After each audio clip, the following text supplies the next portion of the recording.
Salut les amis, nous voilà donc pour une nouvelle vidéo qui va traiter de toutes les pannes que l'on pourrait rencontrer chez nous si nous avons une ligne Proximus, Scarlett ou EDPnet. Et comment, sans devoir téléphoner forcément à notre opérateur, on peut détecter d'où vient la panne et la résoudre par notre propre moyen. J'avais déjà fait une vidéo sur le sujet, mais visiblement pas assez clair pour tout le monde.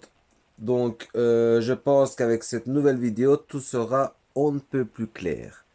Évidemment, ces vidéos ont pour but de faire en sorte que monsieur et madame tout le monde puissent sans aucune connaissance technique ni même matériel ultra sophistiqué se dépanner eux-mêmes dans la mesure du possible, jusqu'à ce que Proximus intervienne si c'est vraiment nécessaire.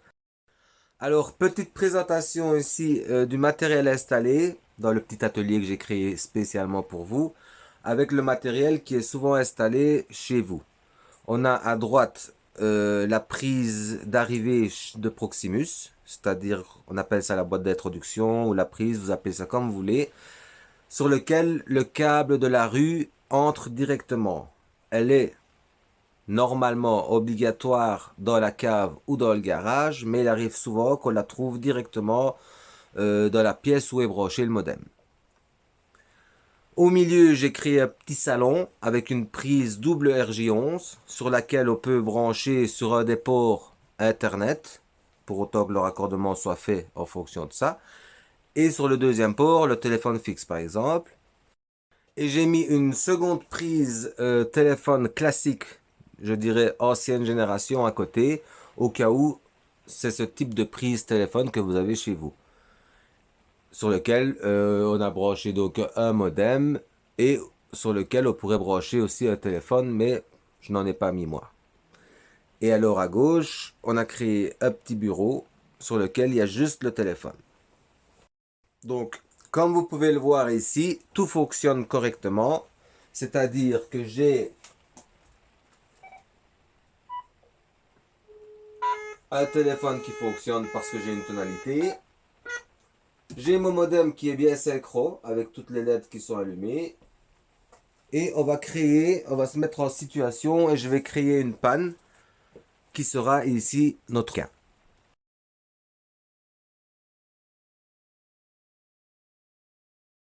Avant toute chose, il est important de savoir comment arrive un signal de la rue jusqu'au modem de façon correcte pour que le modem fonctionne à pleine puissance, à pleine vitesse. Je vais enlever ici le filtre pour vous montrer et que ce soit plus clair. Le signal qui arrive de la rue doit arriver en une traite jusqu'au modem.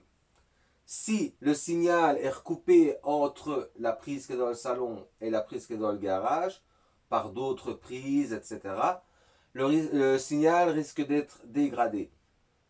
On peut avoir une prise là-bas, une autre prise là-bas, et puis arriver au modem, mais alors on ne peut rien brancher sur les prises. Ce seront des simples boîtes de dérivation. Ça arrive dans beaucoup de maisons, surtout les anciennes maisons. L'important ici, c'est qu'on doit savoir que le signal arrive en une traite jusqu'au modem. Ce n'est pas le cas pour le téléphone. Le téléphone, lui, par contre, qui est sur le bornier vert, on peut le ponter sur une prise de téléphone et puis aller le ponter sur une autre prise qui est dans la cave et de la cave le reponter dans un bureau, ça pose pas de souci. Mais pour la partie internet, ça doit arriver en une traite. Et la deuxième chose la plus importante également, c'est que ce filtre-là, comme je vous ai dit, sépare le signal Internet du signal téléphone et ouvre le port bleu. C'est-à-dire que si on a des fils branchés sur le port bleu qui vont, dans notre cas, au salon, on ne peut pas brancher directement un modem, ici par exemple dans la cave ou dans le garage, sur le filtre ici directement. Pourquoi? Ça fonctionnera, mais on aura un signal dégradé. Parce qu'il y aura toujours deux fils branchés sur le bornier bleu. Donc pour que vous compreniez, le signal arrivera dans le modem ici, mais une partie partira dans le vide pour aller vers le salon. Ce qui fait que le signal est recoupé en deux. Et là, du coup, la qualité de l'Internet, elle sera pas bonne du tout. Tout comme on ne peut pas, si on a notre signal donc, qui part en une traite jusqu'à la prise ici, ponter une autre prise directement sur la même prise que l'Internet. Vous avez ici deux ports. Vous pouvez très bien utiliser le deuxième port pour mettre un téléphone, mais on ne peut pas reponter sur le même port ici, donc dans le petit bornier au-dessus, et aller dans le bureau directement. Ça revient au même que ce que j'ai expliqué il y a 30 secondes. Le signal donc, de la rue va arriver en une traite jusqu'au modem, jusque là ça va, mais une partie va repartir dans le vide pour le bureau par exemple, ou pour une cave, ou un grenier, ou que sais-je. Ça doit être en une traite, c'est pas plus compliqué que ça. C'est pareil si vous avez les anciennes prises ici, votre signal arrive donc en une traite jusqu'ici. Aucun fil ne peut repartir pour aller alimenter une autre pièce si le modem est branché sur cette prise. Qu'est-ce que ça implique réellement si, dans votre cas, vous aviez donc le téléphone, le signal internet qui arrive en une traite ici, et puis après vous êtes porté sur une autre prise qui va ailleurs, votre internet fonctionnera.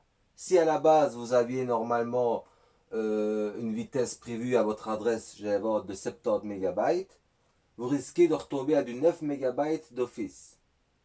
Parce que le système a détecté que la ligne n'est pas stable.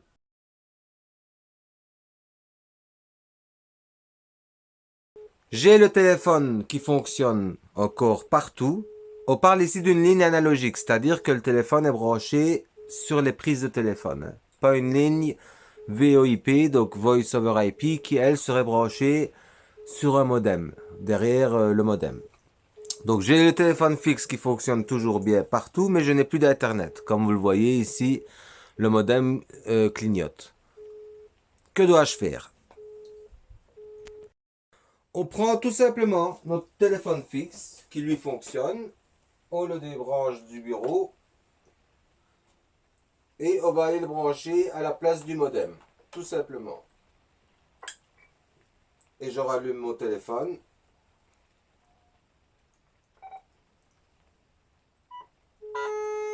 Et je vois que je récupère une tonalité.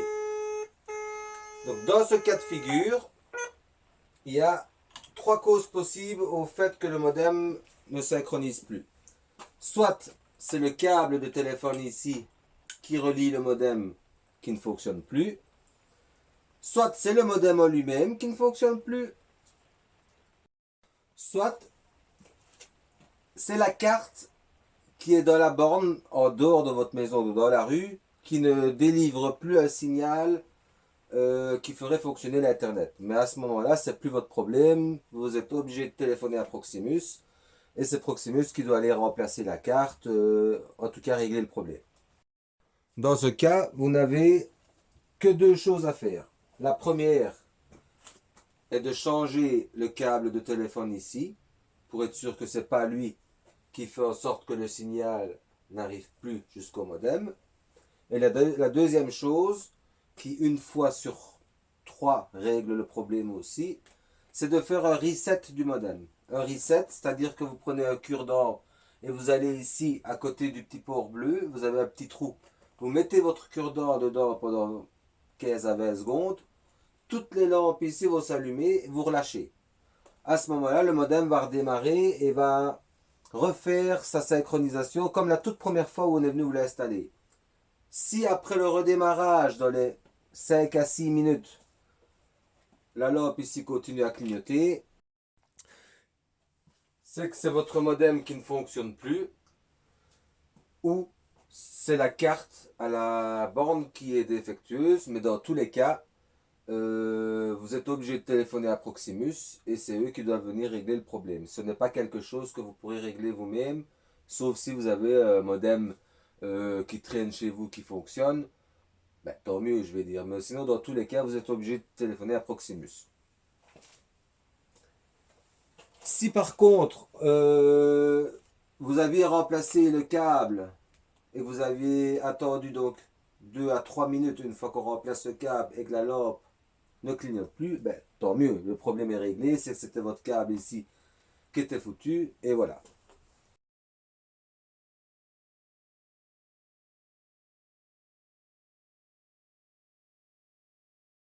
Par contre, dans le cas où, si vous mettez votre téléphone fixe donc à la place ici, et qu'on se rend compte qu'on n'a quand même pas de tonalité, là on peut passer à l'étape suivante. Il y aura à ce moment-là deux choses à vérifier. Pourquoi? Ben, il y a deux possibilités qui font que la tonalité n'arrive pas. Soit, dans la plupart des cas, c'est le câble de téléphone qui vient donc du salon jusqu'à la cave qui est défectueux. Soit c'est la prise de téléphone ici qui est défectueuse. On va tester. Donc on va regarder comment on peut tester et la prise et le câble. Pour ce faire, vous allez avoir besoin quand même d'un petit peu de matériel, mais rien d'extraordinaire. Vous aurez besoin d'un câble de téléphone que vous avez chez vous dans un sachet, dans le grenier ou que vous allez acheter, ça coûte pas grand chose. Ou pour celui qui a vraiment du matériel chez lui, d'un voltmètre. Un voltmètre, un multimètre, tout simplement. Ça, c'est vraiment la manière rapide de tester. Nous, ici, on part du principe que vous n'avez aucun matériel à part un téléphone fixe. On va faire comme ça, avec les moyens du bord. Vous prenez donc votre câble de téléphone que vous avez en plus et vous coupez un bout ici pour se retrouver avec finalement deux fils, un, deux, qu'on va brancher sur le câble qui vient de la cave jusqu'au salon. Le but étant de savoir si c'est le câble qui a un problème. Il faut savoir que le petit bornier au-dessus raccorde le port à gauche, le petit bornier en dessous raccorde le port à droite. Et c'est toujours branché sur les positions 4 et 5 ou dans ce type de prise, hop, sur les positions A ici au-dessus et B là-bas. Donc ici, le but est d'enlever les deux fils, de mettre un des fils là-dessus et l'autre fil là-dessus.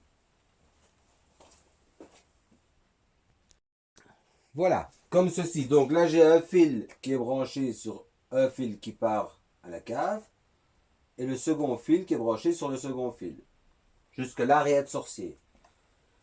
L'autre bout du câble que je viens de créer ici, je le branche derrière la base du téléphone fixe. C'est-à-dire que j'enlève le câble du téléphone qui est déjà sur la base et je mets celui-là à la place.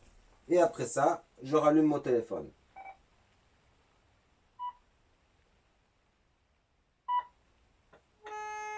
Je récupère une tonalité. Ça veut dire que le câble qui va jusqu'à la cave n'a pas de souci. Par contre, je n'ai pas de tonalité. Ben, il y a de fortes chances pour que ce soit le câble de la cave qui part d'ici jusqu'à la cave qui soit foutu. Donc on peut quand même aller vérifier à la cave pour voir. Donc je vais enlever le filtre ici. Voilà. Pour voir si les fils qui entrent dans le port bleu sont bien encore dedans. S'il n'y en a pas un qui est cassé ou qui serait mal vissé, etc. Ça ne devrait pas arriver, mais c'est déjà arrivé. Dans ce cas-là, une seule solution, soit de remplacer le câble qui part de la cave jusqu'au salon, soit vous avez un câble de type UTP, c'est-à-dire qu'il y a plusieurs fils, il y a 4 paires en général, donc nous on a besoin que de 2 fils.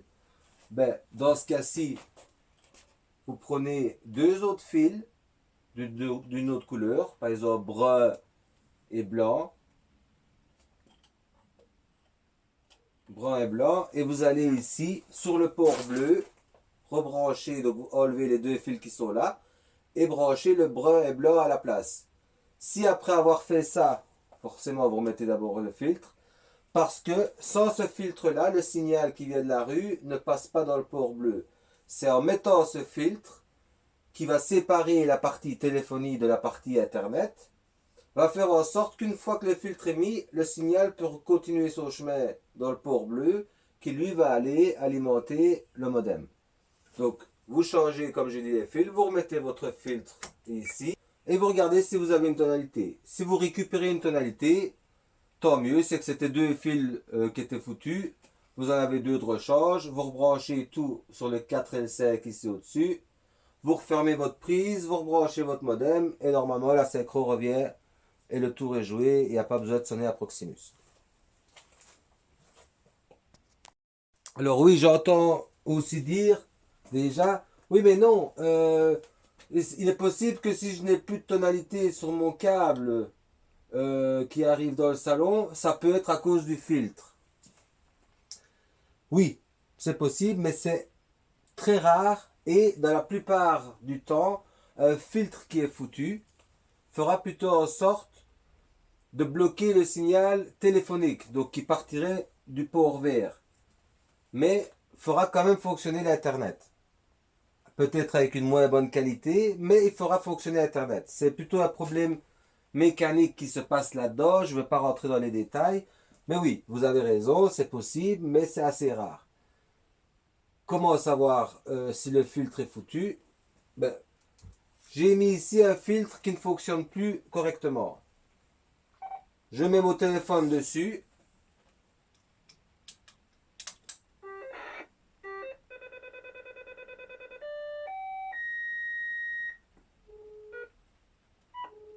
Et j'ai une tonalité. Donc à première vue, on dirait que le filtre n'a pas de souci. Par contre, je retourne dans le téléphone qui est dans le bureau.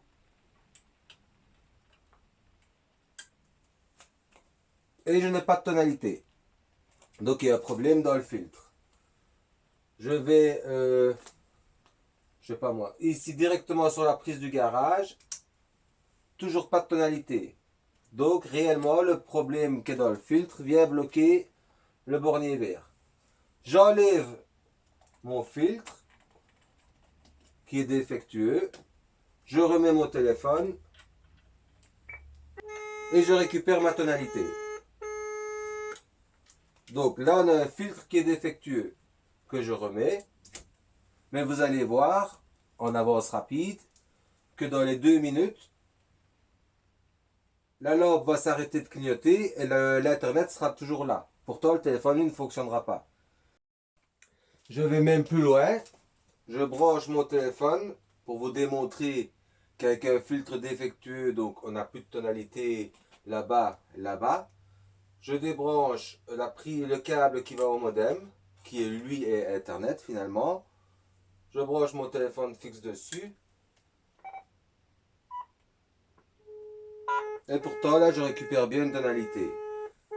Donc voilà, ça prouve bien que oui, un filtre défectueux peut faire en sorte qu'Internet ne fonctionne plus dans de rares cas, mais c'est surtout la partie téléphonique qui sera bloquée. Voilà, donc après 2 minutes 30 d'attente, on voit que le modem se synchronise, mais pourtant, mon téléphone fixe ne fonctionne toujours pas. Donc, oui, ça peut être à cause du filtre, mais c'est assez rare. Il faut voir aussi la manière dont le filtre est défectueux ou est devenu défectueux. S'il a complètement grillé après un orage, oui, ça peut faire en sorte que l'Internet ne fonctionne plus, mais en même temps, à ce moment-là, le téléphone ne fonctionne plus. Peut-être la prise là-bas est carrément grillée. C'est un autre sujet, ça ne nous intéresse pas ici. On verra peut-être ça dans une autre vidéo.